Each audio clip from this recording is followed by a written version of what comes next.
Hi friends, I'm your elder brother Kiran Roy.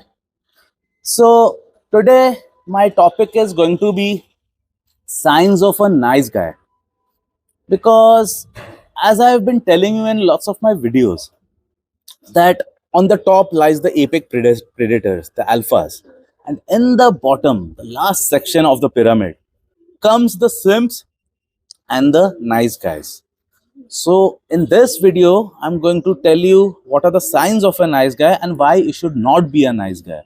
And if you are one, what you should do to come out of it. Because being a nice guy is going to be a death knell for you. That's like signing your death warrant. Never ever be a nice guy, because a nice guy always comes last. They always finish last. They never are the victorious people. They are always the last finishers. Never ever be a last. Never ever be a nice guy. So the first point of a nice guy is they are as boring as F. They are very boring people. A nice guy is never going to have any element of mystery, any element of excitement going on in their lives. Because throughout their lives, they have been trained to follow. While they were in school, they were trained to go and chase marks. They were trained by their parents. You have to come first in your sports day, you have to come first in the class. That's all they were trained in. Soon they came into college, they were trained and they were programmed to chase degrees, to run after degrees, to do whatever it takes to get those coveted degrees so that they can get jobs. And once they get jobs, they are trained just to follow orders, just to stand there with their hands down, say, yes, sir, get the jobs done. Once the job is done, again, take more work, get the job done. And listen to lots of galis in the process, listen to lots of abuse in the process. That's what they are programmed for. So these people mostly end up being and leading such a boring life that it seeps into their personality and in their every aspect of their life. Even when they are going for a date, they are seen as boring people, because they have nothing. They have throughout their lives they have done nothing exciting. The most exciting thing that they do, that too on weekends, is drinking, which I consider as the most lowly thing. Drinking is completely passe. It's completely out of fashion. In fact, I was reading a newspaper article which was saying that the Gen Z are 70% less inclined to drink as compared to the previous generations, or as compared to my generation people, and which is a fact. If you go and see anywhere, in fact, I'm running a music academy in which I have thousands of students learning under me in various branches of mine. The guys, the Gen Z, are least bothered about drinking, which was not the case during my times. During when I was a Gen Z, in fact, not a Gen Z, because Gen Zs are as per the year, but when I was their age, when I was 21 or 22 or 23, we were like, drinking was like the in thing. People, I mean, we were considered cool if we drink. But now the thought has spread far and wide that drinking is not cool, which I'm very proud of. But these people, the boring people whom I'm describing, for them, drinking will be the most exciting thing which they have ever done in their lives. Such is the extent of their boringness. So the first point is they are like as boring as F. Very boring people. Even their forget women. Even males get bored in their company, in their presence. So don't be that guy. Don't be boring. Nice guys are always submissive. If you if I talk about myself, I have never been submissive in my entire life. I always did what I wanted to do. I always followed my own mind.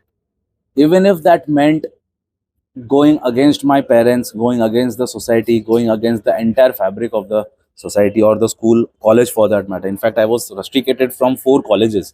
For those who are not aware, it's a common knowledge actually in the social media, but I was rusticated from 4 colleges in my life due to my rebellious anti-education ways. So in short, I was never submissive. But one thing common with these nice guys are they are always submissive. They don't have a mind of their own. These are the guys who, suppose if they want to sit at home and want to practice their guitars, but if their friends tell them, let's go drinking, what are you doing sitting at home and playing guitars?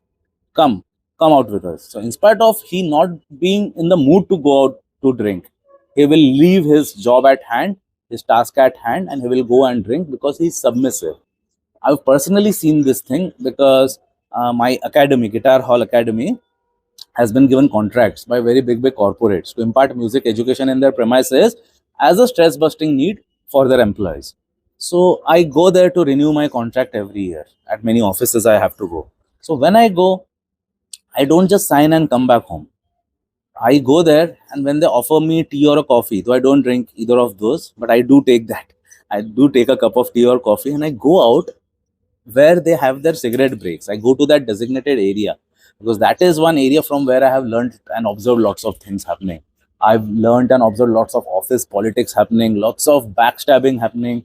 I've heard lots of bitching happening, lots of breakups happening. So that is one hot place where I always make, which I always ensure to go, because directly I cannot go to any corporate just like that. No, I can only reach those areas when I go to sign a contract. So whenever I go to sign a contract, I don't just come, I take the complete, I extract that opportunity to the fullest. I sign my contract, then when they offer me the tea, I take up that tea, though I don't drink tea. I take that cup of tea and I go out in that designated area where people are allowed to have a smoke along with having a cup of coffee or tea. So that is the place where I sit and I completely observe what's happening. So one such case which I observed was, there was this guy, this studious looking guy with specs and all. He was doing his office work. So there were three guys who went out. He was sitting in his cubicle and he was working. Three guys told him, "We are going for a smoke break. Come." He said, "No, I have lots of work. I cannot come." We said, "Come." We said, "No, come.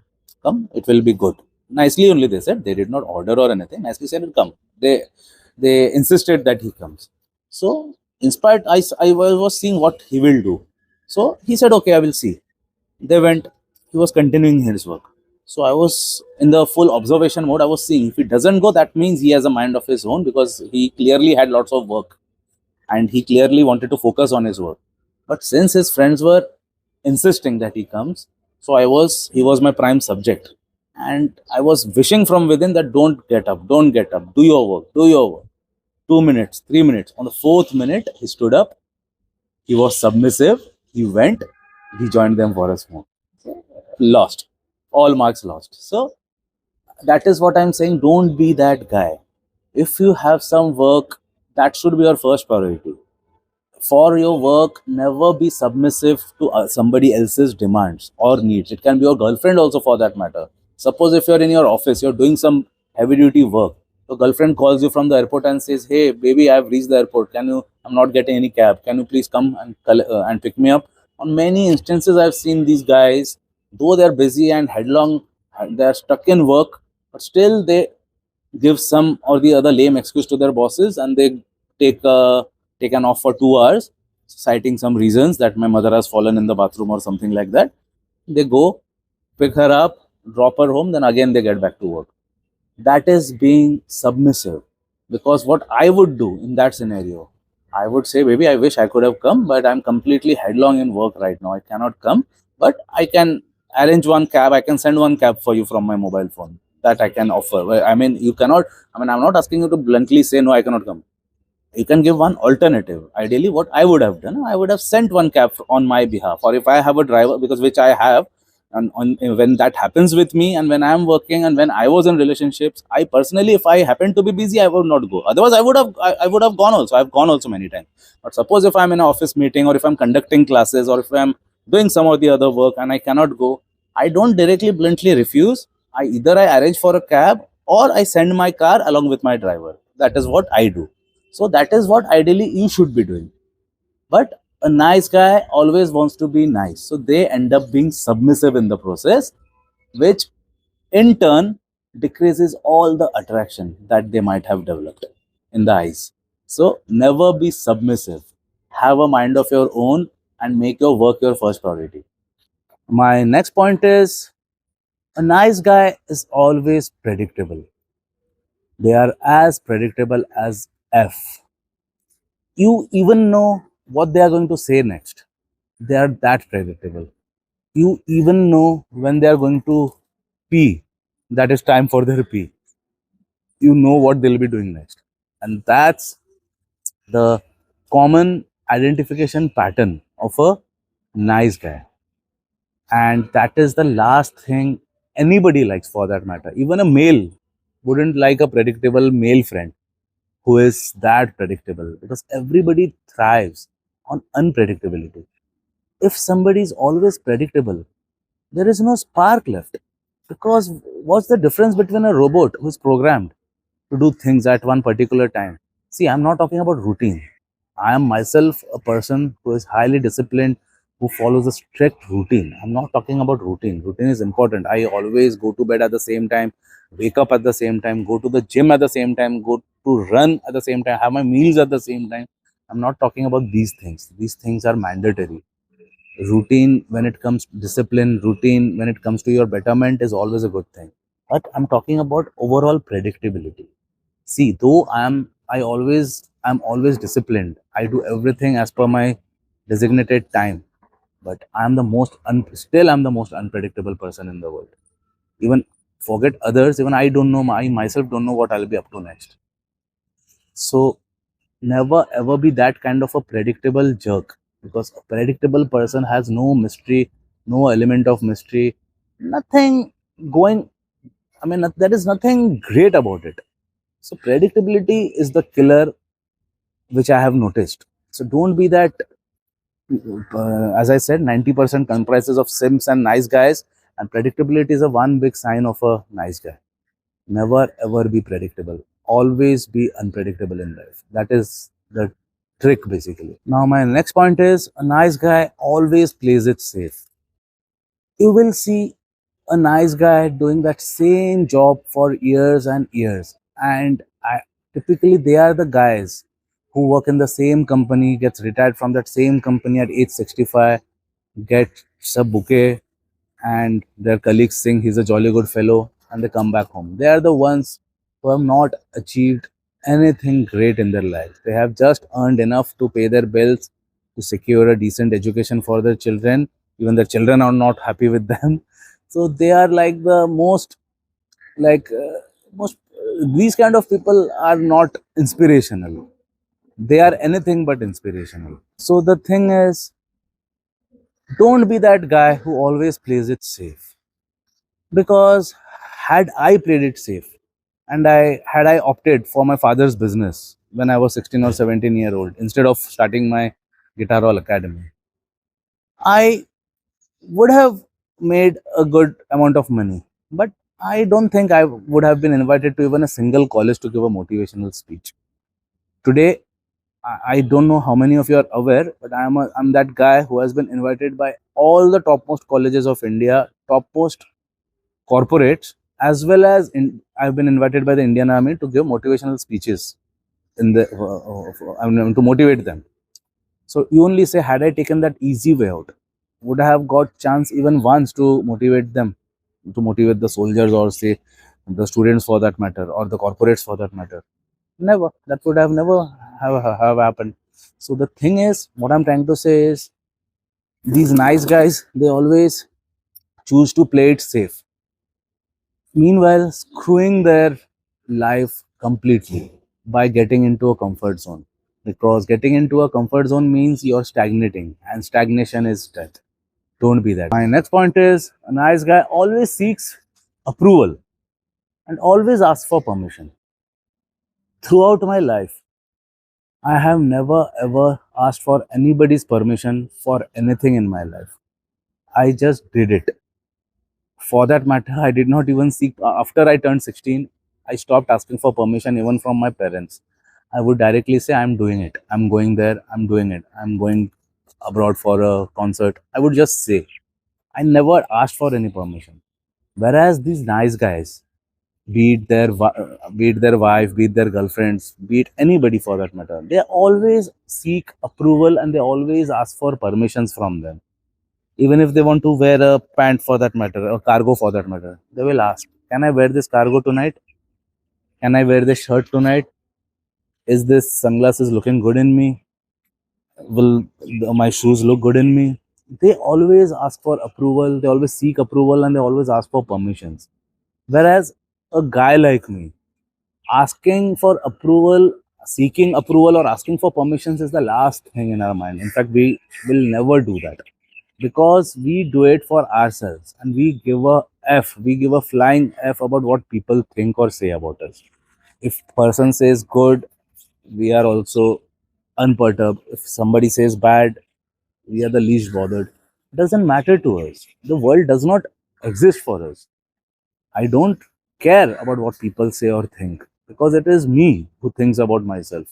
I think very highly of myself. Call me arrogant, call me full of attitude. No worries about that. Your words are not going to change anything. Yes, in fact, I already have the tag of a bad guy, so that is only adding to it. In fact, it's only aiding it. It's only helping matters. So no problem. Call me whatever you want, but I am not going to change my way. It is going to be this way only. I live my life for myself, and I don't give a damn. I don't give a flying fuck about people. That is how your attitude should be if you don't want to be that typical nice guy, because nice guys always finish last, remember. Now my next point is, nice guys are always nervous around beautiful women, and they make women feel too comfortable. Now if you ask me, I've dated some of the most beautiful women, both in India and out of it. Since I'm a professional guitarist, I've been fortunate enough to date actors, models, singers, musicians for that matter, from all over the globe. I performed in Hollywood as well, for those who are not aware. I performed in lots of countries out of India as well. So I have dated the most beautiful women from all over the world. But one thing was always common. I was never ever uncomfortable around beautiful women. You will see a pattern. Nice guys will always be normal towards average looking women. But the moment a very beautiful woman steps in, they lose their footing.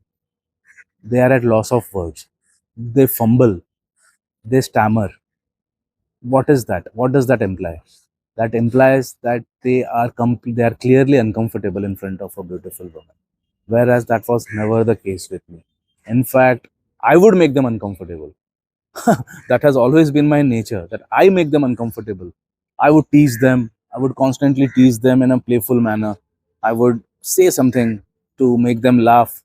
I would be cocky, arrogant, funny. I would combine all of these and make them comfortable rather, and make them uncomfortable rather. I would never make them feel comfortable. Whenever they would always be at their toes. I would always have this theory, how much ever beautiful the girl might be, I would always have only one attitude, that I like you. No two ways about it. I do like you. That's why we are together.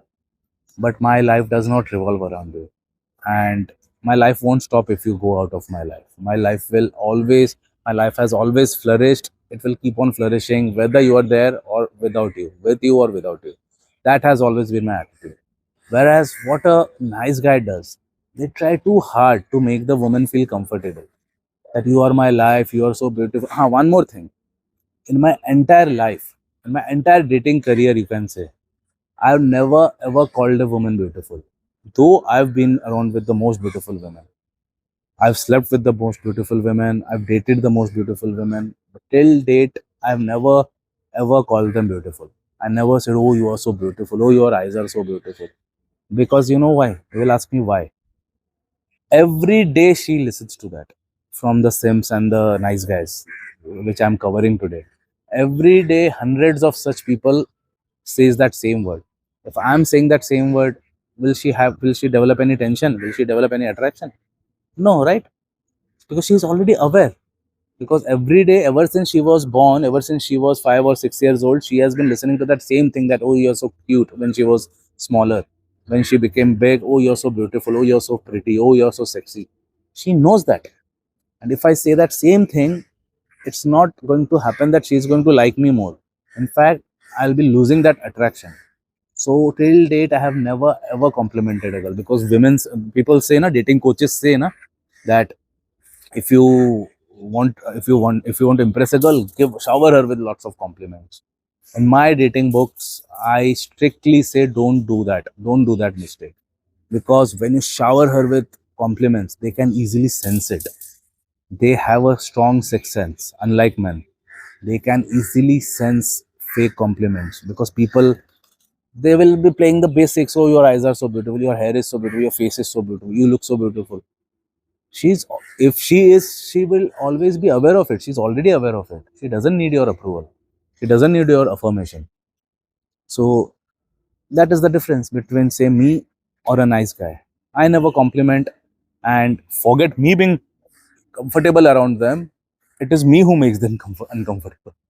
That is the thing. So in this video, I've tried to address most of the points which came in my mind. What are the signs of a nice boy and why he shouldn't be a nice boy? Because a nice boy can never build that sexual tension, that sexual attraction which a woman seeks. Always remember this. Nice guys are always friend zoned. Those sims, nice guys, are always kept as a backup option just for their personal gains. They will never be her first priority. Her first priority will always be the points which I mentioned, what you shouldn't be.